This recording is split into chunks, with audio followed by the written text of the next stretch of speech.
Halo teman-teman, untuk kalian yang belum subscribe channel ini, tolong di subscribe dulu ya, biar kita tetap semangat bikin videonya. Oke?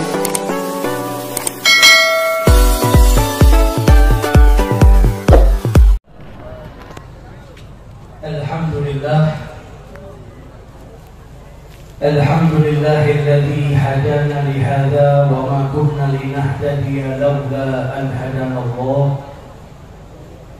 Subhanaka la ilma lana illa ma 'allamtana innaka antal alimul hakim. Rabbi shrah li sadri wa yassir li amri wahlul 'uqdatam min lisani yafqahu qawli.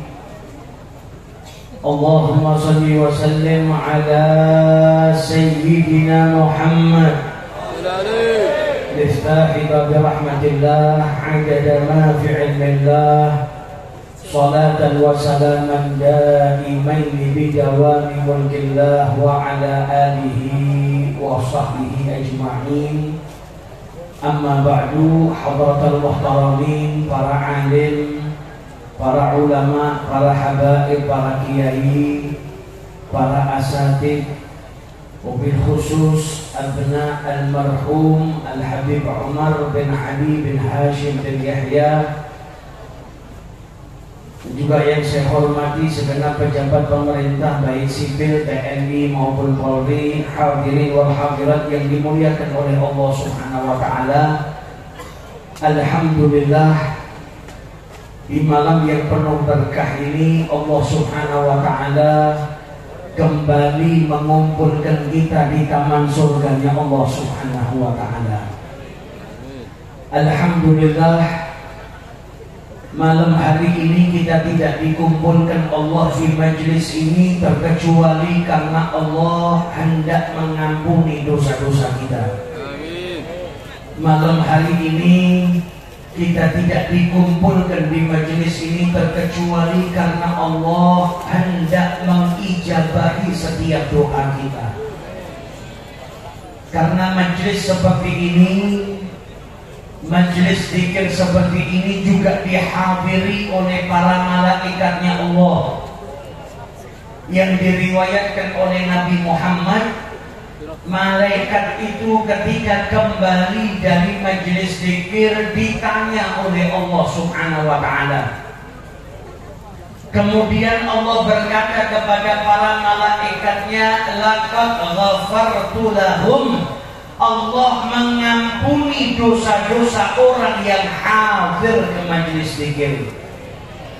Dan Allah berkata kepada malaikatnya, fa'a'taituhum mimma sa'alu, dan aku berikan kepada mereka apa yang mereka minta, wastajartuhum mimma stajaru, dan aku jauhkan mereka, aku lindungi mereka dari apa yang mereka mohon perlindungan kepada Allah, yaitu dari nerakanya Allah Subhanahu wa ta'ala. Nah, malaikat itu wonten yang protes. Ada malaikat yang protes kepada Allah. Kalau yang hadir majelis zikir dosanya diampuni, hajatnya dikabulkan, dibebaskan dari siksa nerakanya Allah, ada malaikat yang berkata, Rabbi, wahai Tuhanku Allah, ada yang datang tujuannya bukan untuk zikiran. Innama marra fajalasa ma'ahum. Ada orang yang cuma sekedar lewat kemudian duduk di majelis zikir. Jadi nggak semuanya niatnya hadir majelis zikir. Lalu wonten sengaja ada yang lewat kok delok di majelisnya dibageno berkat, masuk tujuannya supaya dapat berkat. Ada yang nggak enak ketemu koncone pas lewat dipanggil, akhirnya dia duduk. Nggak semuanya untuk berzikir ya Allah. Apa kata Allah Subhanahu wa taala? Walahu ghafartu, baginya juga aku berikan ampunan. Humul gaum la yashqa bihim jalisuhum, karena mereka adalah sekelompok kaum, sekelompok orang yang duduk dengan mereka tidak akan celaka. Berarti malam hari ini tandanya Allah tidak mau kita orang ini menjadi orang yang celaka. Makanya kita dikumpulkan di majelis ini tujuannya supaya tidak celaka, selamat di dunia sampai di akhiratnya Allah Subhanahu wa taala. Maka kita berharap gak keluar dari majelis ini kecuali dosa-dosa kita diampuni oleh Allah dan hajat-hajat kita pun diijabahi oleh Allah Subhanahu wa taala. Di majelis ini kita diajak untuk apa? Kenal lebih jauh tentang Nabi Muhammad.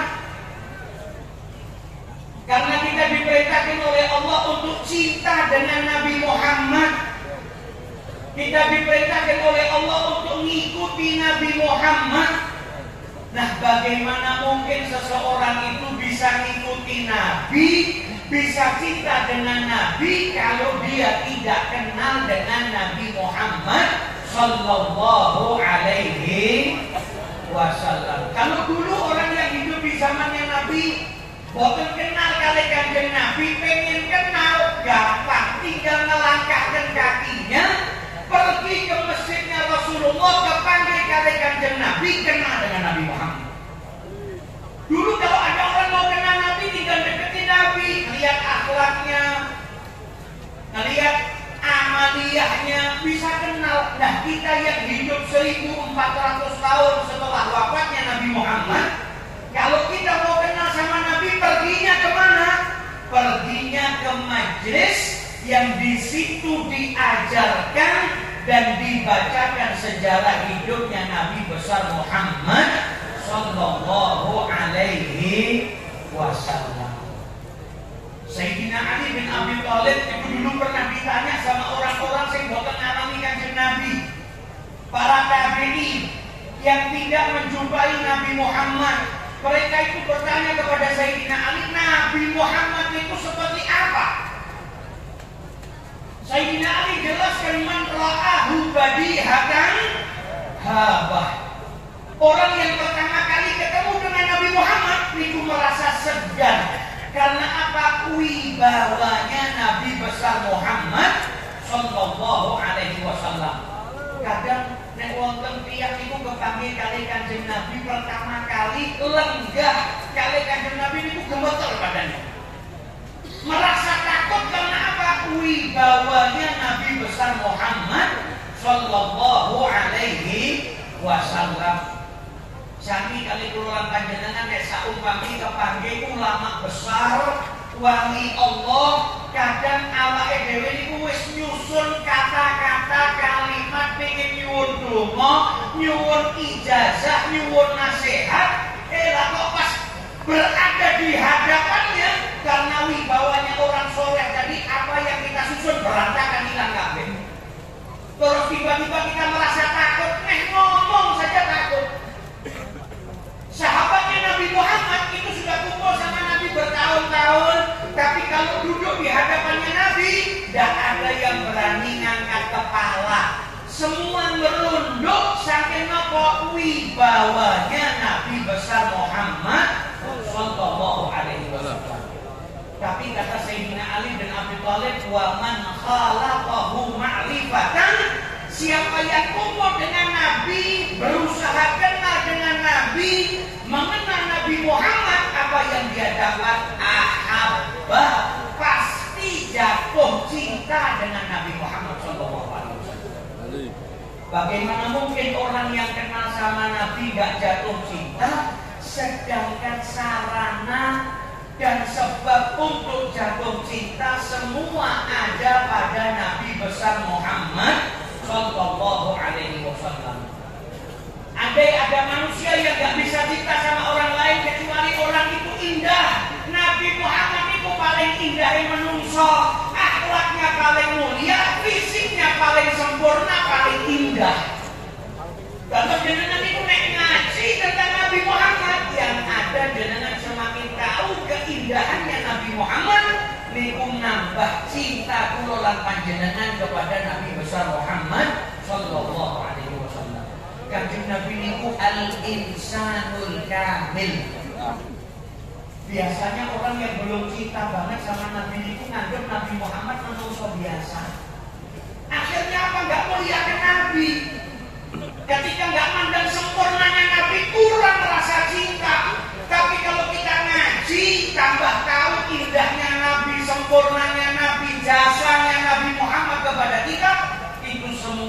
menjadikan kita tambah cinta kepada Rasulullah sallallahu alaihi.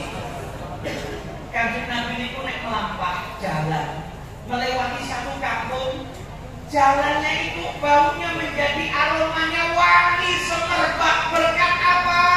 Aroma tubuhnya Nabi besar Muhammad sallallahu alaihi wasallam. Jenengan nek menilai Nabi Muhammad itu menungso biasa, ada manusia kalau jalan itu jalannya jadi wangi, kadang orangnya sudah lewat 1 jam 2 jam baunya masih tertinggal. Para sahabat itu kalau lewat kampung yang bekas dijalani sama Nabi tahu kalau Nabi tadi jalan lewat sini. Kenapa? Karena aroma wanginya masih tersisa. Nabi nek kepanggil bocah-bocah cilik itu dipegang kepalanya sama Nabi. Sepanjang hari kepalanya anak itu wangi. Setiap orang yang dekat ke anak tadi tahu, oh ini anak tadi pasti dipegang sama Nabi Muhammad. Karena apa? Aroma wanginya tersisa. Nabi Muhammad itu fisiknya saja, tubuhnya saja membawa banyak keberkahan dari Allah. Sayyid Abdullah Sirajuddin Al-Husaini dalam kitabnya Sayyidina Muhammad Rasulullah sallallahu alaihi wasallam Syama'iluhu al-hamidah wa hisaluhu al-majidah, beliau menjelaskan Nabi itu nek wudu, air wudu yang nempel ke kulitnya niku boten tampi, boten tanah. Kenapa setiap kali Nabi wudu para sahabat niku berebut untuk mendapatkan tetesan air wudunya Nabi Muhammad sallallahu alaihi wasallam. Ya boten dilarang kali Kanjeng Nabi. Bahkan sahabat niku yang datangnya terlambat, Nabi Muhammad pun rampung wudu sudah selesai, maka yang datang terlambat tadi ngusap tangane koncone yang tadi kena air bekas wudunya Nabi Muhammad sallallahu alaihi wasallam. Niku para sahabat, kenapa berbuat seperti itu? Ngalah berkah. Berkahnya siapa? Berkahnya Nabi. Kok sama Nabi dibiarkan? Karena Nabi sedang menunjukkan kalau dirinya memang memiliki kebaikan dan keberkahan yang dititipkan oleh Allah Subhanahu wa taala ke dalam dirinya. Itu penjelasan Sayyid Abdullah Sirajuddin Al-Husaini. Bahkan Nabi itu ketika haji wada potong rambut. Rambutnya niku kali Kanjeng Nabi dibagi-bagikan ke para sahabatnya. Biar apa? Biar para sahabat dapat berkah Kanjeng Nabi.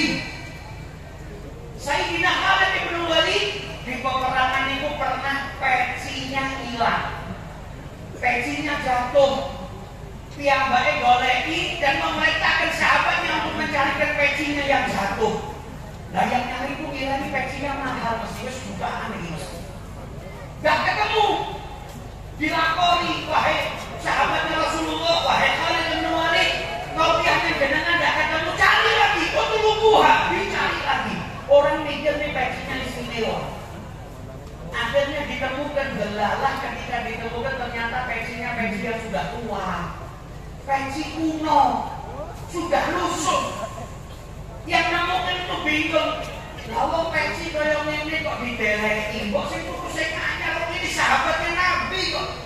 Kata Khalid bin Walid, saya pernah dapat rambutnya Nabi bagian depan. Ketika Nabi selesai umrah, tahallul potong rambut, saya itu cepet-cepetan sampai akhirnya dapat rambutnya Nabi yang bagian depan. Kemudian rambut itu saya masukkan ke dalam peci. Saya itu nggak pergi perang, kecuali peci ini saya bawa, dan setiap kali saya bawa peci ini yang ada rambutnya Nabi ke dalam peperangan, pasti saya diberikan kemenangan oleh Allah Subhanahu wa taala. Shallallahu alaihi wasallam. Niku akidah para sahabat.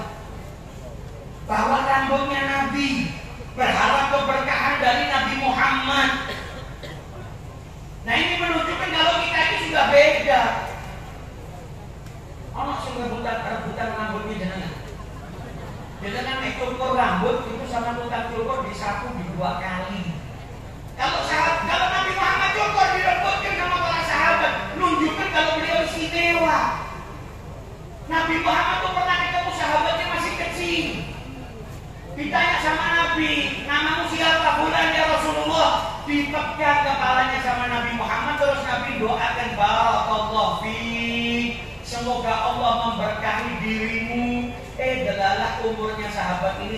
tua. Ketika usianya tua, sekeliling kepalanya rambutnya putih semua kecuali tempat yang dipegang sama Nabi Muhammad SAW. Kepalanya yang dipegang sama Nabi, yang tersentuh telapak tangannya Nabi, rambutnya masih hitam. Yang gak kesentuh putih semua kemakan usia. Yang hitam kok masih hitam, kok awet muda, karena apa? Dipegang oleh Nabi besar Muhammad Sallallahu Alaihi. Ada lagi sahabat yang pernah dipegang mukanya sama Nabi. Kemudian Nabi berkata, Allahumma jamilhu, ya Allah indahkan orang ini. Usianya tua. Sahabat seusianya keriput kabeh wis tuwek. Yang wajahnya dipegang sama Nabi awet muda, wajahnya enggak tua, berkat apa? Berkat disentuh oleh Nabi besar Muhammad Sallallahu Alaihi Wasallam. Coba manusia biasa suruh meruk-meruk ralin sampean. Bukan tambah enom, tambah helek, tambah mambu. Tapi Nabi Muhammad yang disentuh wajahnya awet enom. Berkah apa? Berkah tangan mulianya Nabi besar Muhammad. Lawang tiupan kecilnya Nabi, tiupan yang ada ludahnya kecil, seperti itu nyembuhin orang yang sakit kok. Kesembuhan dari Allah perantaranya Nabi Muhammad. Dalam Maulid Simpuduran disebutkan kama nafata ala maridin illa syafahullah. Nabi itu gak niup kepada orang yang sakit atau sesuatu yang sakit di dalam tubuhnya manusia kecuali Allah memberikan kesembuhan. Nabi di salah satu peperangan bilang, besok saya akan berikan panji ini, bendera ini kepada seseorang yang cinta kepada Allah dan Rasulnya. Dan orang ini juga dicintai oleh Allah dan Rasulnya. Besok para sahabat sudah berjejer rapi, berharap dirinya terpilih. Karena Nabi bilang apa? Yang bakal saya serahin cinta sama Allah dan Rasulnya, dan dicintai oleh Allah dan Rasulnya. Para sahabat berharap mereka yang dapat. Tiba-tiba Nabi tanya, Aina Ali bin Abi Thalib? Mana Ali bin Abi Thalib? Sakit ya Rasulullah. Matanya kena ramat, penyakit mata, nggak bisa ngeliat. Jalan aja harus digandeng, bawa ke sini kata Nabi. Digandeng Sayyidina, kena penyakit mata parah, nggak bisa lihat. Ditiup sama Nabi matanya. Langsung seketika itu sembuh, seakan-akan sebelumnya nggak sakit. Orang itu biasanya kalau sakit pasti ada bekas sakitnya, nggak langsung sembuh. Ada beleknya, ada perihnya, ada bekasnya. Sayyidina Ali begitu ditiup sama Nabi, seakan sebelumnya nggak sakit, sembuh total. Berkat Nabi besar Muhammad Sallallahu Alaihi. Nah, jenengan yang nganggep kanjeng Nabi menungso biasa, coba nih jenengan pas loro moto pergi ke orang biasa kok ngidoni. Ini orang pecek permanen. Tapi Nabi Muhammad berkah. Beda sama manusia biasa. Nah, ini kita butuh tahu ngaji tentang sempurnanya Nabi. Jangan semakin tahu kemuliaan yang Allah berikan kepada Nabi Muhammad, tambah cinta. Jangan semakin tahu derajat yang Allah berikan kepada Nabi Muhammad, semakin jangan itu memuliakan Nabi Muhammad. Jangan semakin tahu jasanya Nabi Muhammad kepada kita. Nabi Muhammad itu ketika turun ayat wala saufa yu'tika rabbuka fatallah, janji dari Allah akan memberikan kepada Nabi Muhammad pemberian yang buat dia ridho, pemberian yang bikin Nabi ridho. Kata Nabi, apa saya nggak ridho ada satupun dari umatku yang masuk ke dalam nerakanya Allah Subhanahu. Dengan itu dipikirkan dengan Nabi nggak mau kita satu dari umat ini masuk ke neraka. Jasanya Nabi begitu besar, semakin jenengan tahu kebaikan yang dilakukan oleh Nabi, jasanya Nabi Muhammad itu menjadikan kita semakin cinta dengan Rasulullah Sallallahu Alaihi Wasallam. Maka penting juga bagi kita hadir ke acara haul. Tujuannya apa? Biar tahu jalannya orang yang soleh, jalannya para kekasih Allah yang soleh, para wali. Itu adalah orang-orang yang berjalan di jalannya Nabi, berusaha mengikuti Nabi, akhirnya menjadi orang yang dimuliakan oleh Allah Subhanahu. Jadi kalau hadir majelis Allah dibacakan kisahnya orang soleh, akhirnya apa? Memotivasi termotivasi diri kita untuk apa? Ngikuti, neladani. Jangan cuma pengen jadi kaya wali tapi mujahadahnya nggak nyontoh wali. Kadang kan ada orang yang kenal, wah aku pengen kaya wali, nen dongo mustajab, tapi mujahadahnya apa? Dolanan game. Para wali nek uang kita hajur ini dolanan game. Alhamdulillah saya tiap malam nggak pernah tidur. Kenapa? Dolanan game. Nah itu bukan amalannya wali. Wali itu menghabiskan usianya, umurnya, waktunya untuk apa? Bertabaruk kepada Allah. Dengan kenal Dr. Al-Habib Abdullah bin Anwi Al-Haddad Sahibul Ratib yang menyusun Ratibul Haddad. Habib Abdullah bin Anwi Al-Haddad itu ketika usianya masih kecil, ngajinya baru ngaji Quran. Di usia masih kecil baru belajar membaca Al-Quran. Niku wirid rutinitasnya kalau selesai ngaji sholat 200 rakaat. Masih kecil.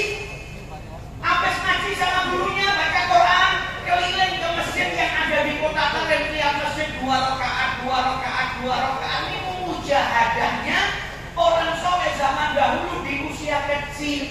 Lah kalau masih kecil saja amalannya seperti itu, gimana di masa dewasanya?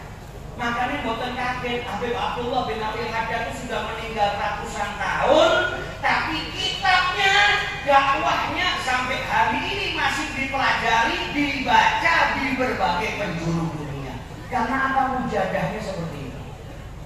Wonten tiang wali, orang besar namanya Syekh Abdullah At-Tusturi. Syekh Abdullah At-Tusturi itu diriwayatkan usianya ketika 3 tahun. Usia 3 tahun itu tiap malam tahajud. Kita waktu usia 3 tahun masih apa? Miler, nempel, nyusahno, merweti wong tuwa. Syekh Abdullah Tusturi 3 tahun tiap malam boten ninggalke tahajud. Sampai sama ayahnya ditegur, "Nak, awakmu isih cilik, umurmu 3 tahun. Lah kok ngamalke tahajud, lah wong salat fardu saja kok belum diwajibkan." Kata anaknya yang usia 3 tahun, "Ayah, apa jenengan niku mboten ngrungokne firman-Nya Allah di dalam Al-Qur'an, ya ayyuhal muzammil qumil laila illa qalila." Kata ayahnya, khitab itu buat Nabi Muhammad yang diperintahkan sama Allah, Nabi. Awak orang itu Nabi. Kata Syekh Abdullah Tusturi yang usianya saat itu 3 tahun, tapi di ayat yang lain Allah berfirman, wa qa'ifatun minal ladina ma'ak, dan sekelompok orang yang bersama dengan dirimu. Yang bangun malam bukan kanjeng Nabi saja, tapi ada sekelompok orang yang disebut oleh Allah juga menjadikan malamnya untuk beribadah mendekatkan diri kepada Allah. Ayah, nopo panjenengan boten ridho nek anakmu ini tergolong sebagai sekelompok orang yang bersama dengan Nabi besar Muhammad sallallahu alaihi tahun. Itu tandanya orang tuanya juga ahli qiyamul. Orang tuanya didiknya dengan pendidikan yang benar. Kalau orang tuanya nggak ahli bangun malam, nggak akan punya anak seperti itu. Dari rumah yang baik, dari lingkungan yang baik, orang tua yang baik, muncullah generasi yang baik. Nah, ini tujuannya keluaran panjenengan hadir ke majelis maulid supaya tambah kenal Nabi Muhammad. Hadir ke majelis haul supaya bisa mengikuti jalannya orang-orang soleh, dan kita berharap insya Allah nggak pulang dari majelis ini kecuali kita tambah cinta dengan Nabi Muhammad SAW. Cinta yang menjadikan kita terdorong untuk mengikuti sunnahnya, meneladani nabinya. Semoga malam hari ini kita berkumpul karena cinta dengan Nabi Muhammad. Kalau kita dikumpulkan bersama dengan Nabi besar Muhammad sallallahu alaihi wasallam. Amin ya rabbal alamin. Wallahul muwaffiq ila aqwamit thariq. Wassalamualaikum warahmatullahi wabarakatuh. Waalaikumsalam.